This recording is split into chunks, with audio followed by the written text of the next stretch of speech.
ஹர சங்கர ஜெய ஜெயசங்கர. எல்லோரும் good morning, காலை வணக்கம். இன்றைக்கி மாமி என்ன சமையல் பண்ணுறாங்கிறத மாமி சொல்லுவா. எல்லோரும் நோட் பண்ணிக்கோங்க. கொடுங்க. சுண்டைக்காய் போட்டு சாம்பார் வைக்கிறேன். சுண்டைக்காய், பச்சை சுண்டைக்காய் போட்டு நறுக்கி வச்சுருக்கேன். பச்சை சுண்டைக்காய் அதை போட்டு அரைச்சி விட்டு கொத்தமல்லி வர 1/2 ஸ்பூன், கடலைப்பருப்பு 1/4 ஸ்பூன், 2 மிளகாத்தூள், தேங்காய் 1 ஸ்பூன், தேங்காய் துருவல் 1 ஸ்பூன் போட்டு அரைச்சி விட்டு பண்ண போகிறேன். அதுக்கு சுண்டைக்காய் நறுக்கி வச்சுட்டுருக்கேன்.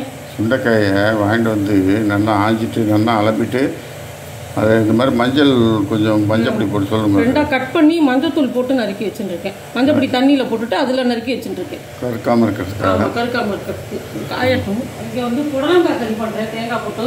புடலங்காய்? ஆமாம். அதுக்கு வந்து கடுகு தாளிச்சிருக்கேன். கடுகு மொத்தம் இந்த உளுத்தம் பருப்பு ஒரே 1 மிளகா வற்றணும்.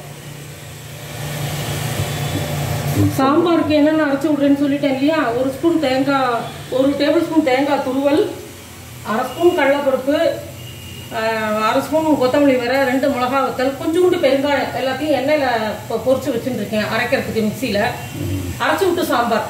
அரைச்சி விட்டு சுண்டைக்காய் அரைச்சி விட்டா சாம்பார். பச்சை சுண்டைக்காய். ரைட்டு. கடுகு வெடிக்கட்டும். வெடிச்ச உடனே இதை முடிச்சுட்டு அவள் சாம்பாரில் போடலாம். அதனால சின்னதாக வச்சுருக்கேன். சுண்டைக்காய் பார்த்தீங்கன்னா உடம்புக்கு ரொம்ப நல்லது. சுண்டைக்காய் வந்து பார்த்தீங்கன்னாக்கா உள்ளுக்குள்ளே வயிற்றுக்குள்ளே இருக்கிற பூச்சி கீச்சி எல்லாமே வெளில வந்துடும். உடம்புக்கு சேர்த்துக்குங்க. வாரத்துக்கு ஒரு கறியும் பண்ணுவேன். இந்த கத்திரிக்காய் கறி எப்படி பொடி போட்டு பண்ணுறேன், கோவக்காய் கறியில் அது மாதிரி கொத்தமல்லி வரை போட்டு பொடி பண்ணி கறி பண்ணலாம். கொஞ்சம் கம்மியாக இருக்குது, அதனால சாம்பார் போடுறேன். இது மாதிரி இன்னும் 2 பங்கு இருந்ததுன்னா கறி பண்ணலாம். சூப்பராக இருக்கும் சுண்டைக்காய் கறி. உளுத்தம் பருப்பு போட்டேன் கறிக்கு. சுண்டைக்காய் சாப்பிட்றதுனால என்னென்ன மாதிரி பலன்கிறத, மருத்துவ குணங்கிறத ஏற்கனவே சொல்லியிருக்கோம். எல்லோரும் அதை பார்த்துக்குங்க. அது உடம்புக்கு ரொம்ப நல்லது. சுண்டைக்காய் வாரம் நம்ம சேர்த்துட்டோம்னாக்க வயிற்றில் இருக்கிறதெல்லாம் எல்லாம் இதாகிடும். காஞ்சதாக கடையிலேருந்து வாங்காதீங்க, ஃப்ரெஷ்ஷாக வாங்கிக்கோங்க. சுண்டைக்காயெல்லாம் பச்சை சுண்டைக்காய் ஃப்ரெஷ்ஷாக வாங்கினா தான் நல்லாயிருக்கும்.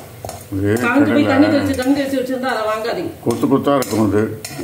அதை வாங்கிட்டு வந்து பார்த்தீங்கன்னாக்கா அதை வந்து நல்லா ஆஞ்சி நல்லா வளம்பிட்டு சுத்தம் பண்ணி அதுக்கப்புறம் ஒரு ஏனத்தில் மஞ்சப்பொடி துளியும் போட்டுட்டு அதுக்கப்புறம் சும்மா ரொம்ப நறுக்கக்கூடாது. சும்மா லேசாக பாதியாக நறுக்கி அதில் போட்டு வச்சுட்டோம்னா கருக்காமல் இருக்கும். அது சுண்டைக்காய் அரைச்சி விட்டு சாம்பார் பண்ணால் பிரமாதமாக இருக்கும்.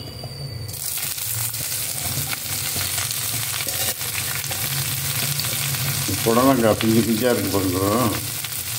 பூவோடு இருந்தது புடலங்காய். சுத்தா புடலங்காய் தான் அது. அதை பார்த்தீங்கன்னாக்கா நல்லா பார்க்குறதுக்கே ரொம்ப நல்லா இருந்தது. ரொம்ப பெருசாக நீளக்காய் வாங்குறத விட அப்படி குட்டி குட்டியாக இருக்கிறது நல்லா டேஸ்ட்டாக இருக்கும். குட்டா புடலங்காய் தெரிஞ்சிருக்கு.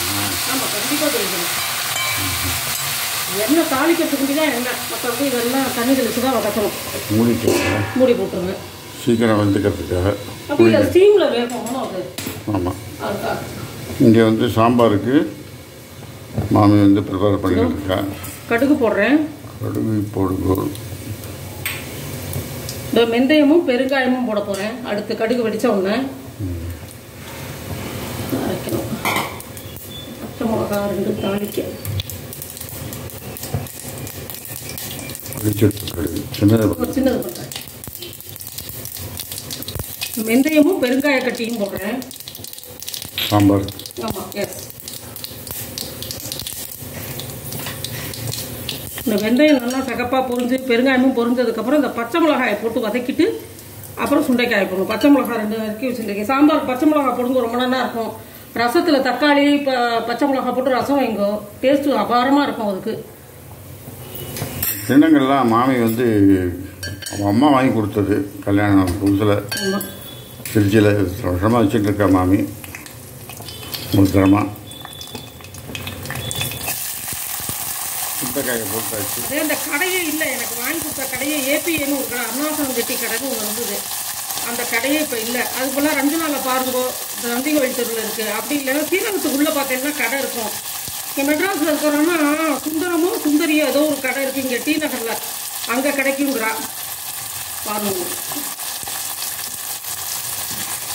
பச்சை சுண்டைக்காய் பார்த்தெல்லாம் பார்க்குறதுக்கு நல்லா கலர்ஃபுல்லாக இருக்குது. இது உடம்புக்கு ரொம்ப நல்லது. குழந்தைங்களும் சாப்பிடலாம். கொஞ்சம் வதங்கிக்கட்டும், அப்புறம் புளியை ஊற்றலாம். வதங்கட்டுமா? ஆமாம்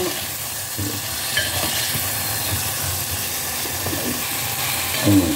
இந்த சுண்டைக்காய் வதங்கி ஊற்றணும்னா இதில் கொஞ்சம் கரைச்சி வச்ச புளியை ஊற்றுறேன். பச்சை சுண்டைக்காயில் சாம்பார் பண்ணலாம். வத்தல் சுண்டைக்காயில் வெத்த குழம்பு பண்ணால் ரொம்ப நல்லா இருக்கும். அது தெரியுமா உனக்கு? நீங்கள் தான் பண்ணியிருக்கல வத்தல், சுண்டைக்காய் வத்தல், கொத்தரங்காய் வத்தல், சுண்டைக்காய் வத்தல், மணத்தங்காய் வத்தல் எல்லாத்தையும் போட்டு வெத்த குழம்பு வச்சுருக்கேன். பண்ணி அந்த சுண்டைக்காய் வந்து நாட்டு சுண்டைக்காய். அதை வந்து நம்ம வத்தல் போட்டு வச்சுருந்தோம்னாக்க கொத்தரங்காய் வத்தல், இந்த மாதிரி வத்தல், கத்திரிக்காய் வத்தல் இதெல்லாம் போட்டுக்கிறேன் இல்லையா?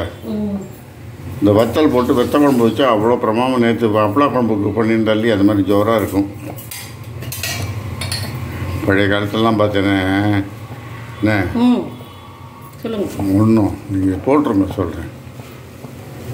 2 கத்திரிக்காய் கொண்டு வருவாங்க நிறையா இந்த சீசனில்.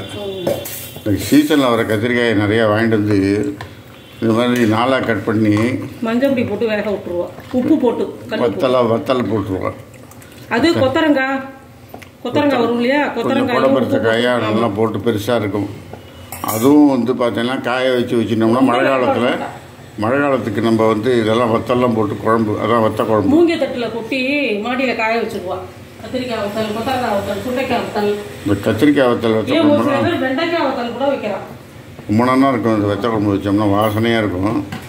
நல்லா தொட்டுக்கிறதுக்கு கத்திரிக்காய் தயிர் பச்சடி பண்ணலாம், பீர்க்கங்காய் தொகையில் பண்ணலாம். இந்த மாதிரி செஞ்சு சாப்பிட்டோன்னா ரொம்ப நல்லாயிருக்கும். இதெல்லாம் மாமி இந்த பொடலங்காய் கறிக்கு பார்த்துருங்க. தொட்டுக்கிறதுக்கு தான் இன்றைக்கி பொடலங்காய் கறி தான் பண்ணுறேன். சிம்பிள் தான், எப்பவுமே எல்லாத்துக்கும் சிம்பிள் சமையல் தான். ஆமாம், கறிகள்லாம் கொஞ்சம் விலை கம்மியாக இருக்குது. அவரைக்காய் வந்து கிலோ 40 ரூபா. இந்த பொடலங்காய் கறிக்கு தேவையான உப்பு போட்டுடுறேன். இப்போ சொல்லுங்கள். அப்புறம் வெண்டைக்காய் வந்து 40 ரூபா இருக்கிறா. இந்த இதெல்லாம் கறிகள்லாம் பார்த்தீங்கன்னா இப்போ என்னமோ விலை குறைஞ்சிருக்கு. நேற்று போயிட்டு வாங்கினதில் நல்லா இருந்தது. பீன்ஸு வந்து கிலோ 80 ரூபான்னு போட்டா. அப்புறம் வெண்டைக்காய் வாங்கினேன், இது வாங்கினேன். இந்த மாதிரி கறிக்காயெல்லாம் கொஞ்சம் கொஞ்சம் சீப்பாக இருக்கிறதுனால இந்த காய்கறியெல்லாம் சீசனில் காய்க்கிற காயெல்லாம் நிறைய சேர்த்துக்குங்க, குழந்தைகளுக்கும் கொடுக்கும். முடிச்ச உடனே காமிக்கலாமா? சொல்லுங்க. புடலங்காய் கறிக்கு தேவையான தேங்காய் போடுறேன். விளையன்னு இருக்கு தேங்காய்.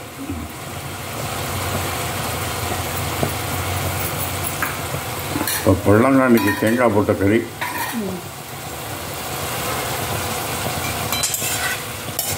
தேங்காயை போட்டு ஒரு 2 நிமிஷம் அப்படி வதங்கிறதுக்கு எல்லாம் நல்லாயிருக்கும். ரொம்ப வதக்கக்கூடாது. இந்த மாதிரி புடலங்காயெல்லாம் பிஞ்சுமாக வாங்கினோம்னா சீக்கிரம் வதங்கிடும். வதங்கி நம்ம சாப்பிட்றபோது ருச்சி பிரமாதமாக இருக்கும். புடலங்காய் கறி ரவை பிஞ்சு அப்படின்பா சொல்கிறது, பிஞ்சுன்னு சொல்கிறது ரவை பிஞ்சு. சாம்பார் ஆகிறதுக்குள்ளே கறி ஆகிடுச்சு பாருங்க. சாம்பார் இன்னும் கொதிச்சுன்னு இருக்குது. சுண்டைக்காய் சாம்பார் அதுக்குள்ளே கறி பாருங்க, ஓடி வதங்கிட்டு பாருங்க. அவ்வளோதான். பிஞ்சு கொத்துறங்க, பிஞ்சு புடலங்காய் ரெடி. புடலங்காய் கறி ரெடி ஆகிட்டேன். சாம்பார் வந்து ஒரு 5 நிமிஷத்தில் ரெடி ஆகிடும். 5லேருந்து 10 நிமிஷம். பருப்பு போடணுமா? நம்ம வந்து கொஞ்சம் நேரம் கழிச்சு. கடுகு, வெந்தயம், பெருங்காயம் தாளிக்கிறேலும், அப்புறம் பச்சை மிளகாய் என்ன காய் போட்டு வதக்கிறீங்களோ அதையும் போடுங்க. அதாவது இந்த சுண்டைக்காய், வெண்டைக்காய் இந்த மாதிரி காய்கறிலாம் இந்த மாதிரி போட்டு வதக்கிட்டு, இதே பூசணிக்காய், பரங்கிக்காய் இருந்தால் புளி ஊற்றி கொதிச்ச உடனே அதில் போடணும். பட் இந்த சுண்டைக்காய், வெண்டைக்காய், கொத்தரங்காய் அதெல்லாம் சாம்பார் வைக்கிறச்சா ஒரு வதக்கிட்டு போட்டீங்கன்னா ஈஸியாக வெந்துடும். இந்த பாருங்க நல்லா சூப்பராக வெந்திருக்கு. இப்போ இந்த பருப்பு போடணும். காய் வெந்ததுக்கப்புறம் பருப்பு போடுவோம் நீங்கள். அது உங்களுக்கு ரொம்ப சௌகரியமாக இருக்கும். காய் வெந்து அந்த புளி வாசனையெல்லாம் போய் இப்போ அந்த சுண்டைக்காயில் பார்த்தீங்கன்னா இந்த உப்பரப்பு எல்லாம் நல்லா இறங்கிட்டு இருக்கும் அந்த சுண்டைக்காயில்.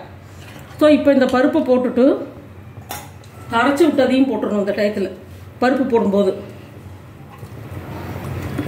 இந்த அரைச்சி விட்ட சாம்பாருக்காக அரைச்சதா? ஆமாம். கொத்தமல்லி, கடலைப்பருப்பு, மிளகா வத்தல், கொஞ்சோண்டு பெருங்காயம். இது கொதிக்க ஆரம்பிக்கும் போது கொஞ்சோண்டு கொத்தமல்லி போட்டு இறக்கினேன். நான் கருவேப்பிலை அப்போ போட்டுட்டேன். இப்போ சொல்லலை உங்கள்கிட்ட, ஆனால் அப்புறம் போட்டுவிட்டேன் கருவேப்பிலை.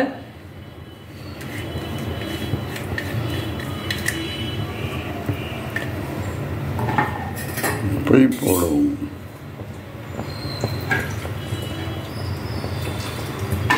புளி கரைச்சி ஊற்றின உடனேயே நீங்கள் வந்து உப்பு சாம்பார் பொடி எல்லாம் வரிசையாக போட்டுருங்க.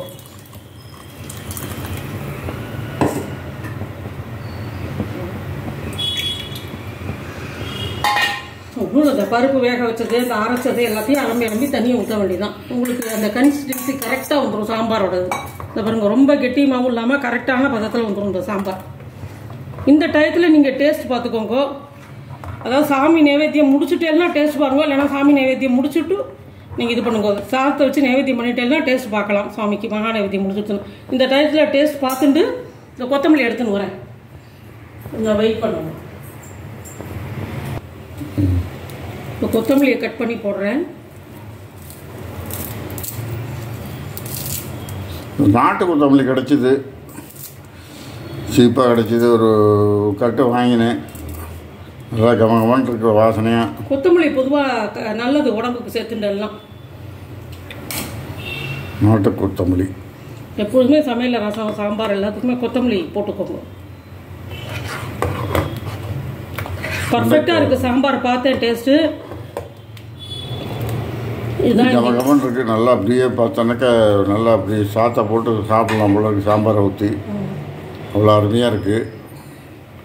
இப்போ இன்றைக்கி பார்த்தீங்கன்னாக்கா இன்றைக்கி சுண்டைக்காய், பச்சை சுண்டைக்காய் போட்டு சாம்பார் வச்சு அரைச்சி விட்ட சாம்பாரும், இந்த புடலங்காய் போட்டு பிஞ்சு புடலங்காய் வெறுமனே சாப்பிடலாம் போல இருக்குது. அவ்வளோ அருமையான புடலங்காய், பிஞ்சு புடலங்காய் போட்டு கறி பண்ணியிருக்கேன். ஸோ இதுதான் வந்து இன்றைக்கி சமையல். சாப்பாடு அந்த தயிர் சாதத்தை தொட்டுக்கிறது மாவடு இருக்குது, கிடாரங்காய் ஊறுகாய் இருக்குது, மாகாளி இருக்குது, எல்லாம் இருக்குது. ஸோ எல்லாம் செஞ்சு பாருங்கள். செஞ்சு பார்த்துட்டு லைக் பண்ணுங்கள், ஷேர் பண்ணுங்கள், சப்ஸ்கிரைப் பண்ணுங்கள் விடாமல். உங்களுக்கு ஏதாவது டவுட் இருந்தோன்னா மாமிகிட்ட வந்து கமெண்ட்ஸில் கேளுங்க. Thank you very much. பாய்.